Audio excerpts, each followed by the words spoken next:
Le Zoom Éco avec vous, Axel de Tarlet, bonjour. Bonjour Thomas. Alors là, c'est une page qui se tourne. Silvio Berlusconi qui vend son club de foot mythique, le Milan AC. 5 victoires en Ligue des Champions. Il le vend à un groupe chinois. La Chine qui veut devenir une grande nation du foot et qui veut même gagner la Coupe du Monde, Axel. Voilà, c'est l'homme d'affaires chinois Yong Hong Lee qui rachète donc le Milan AC pour 740 millions d'euros. Je le vends avec tristesse, dit Silvio Berlusconi, mais il explique que le foot moderne implique des investissements et des ressources qu'une famille seule ne peut plus assumer, dit-il. Au passage, c'est révélateur de l'affaiblissement du capitalisme familial italien. On l'a vu avec le rachat du géant des lunettes Luxottica, groupe familial par le français Essilor. On referme la parenthèse.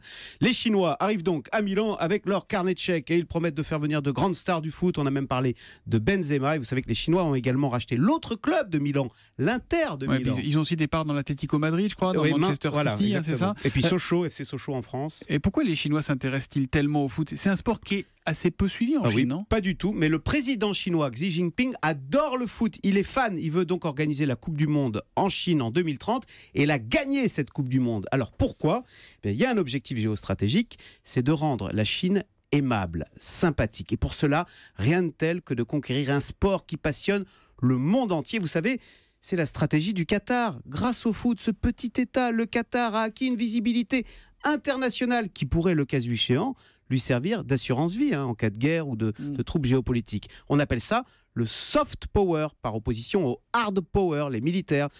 L'Amérique se rend aimable grâce à ses films, Hollywood, eh bien la Chine, elle, aura le foot. Bon, donc le foot qui est censé n'être que du sport est au centre d'une bataille géopolitique où on s'affronte à coups de milliards.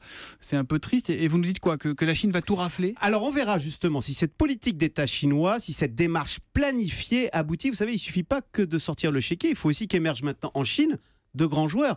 Alors c'est Henry Kissinger, le grand stratège américain, qui disait, alors c'était au sujet du foot communiste, il disait « Trop de planification détruit la créativité indispensable pour briller au foot ». Voilà, une belle citation à méditer dans les vestiaires. Merci beaucoup Axel de Tarlet.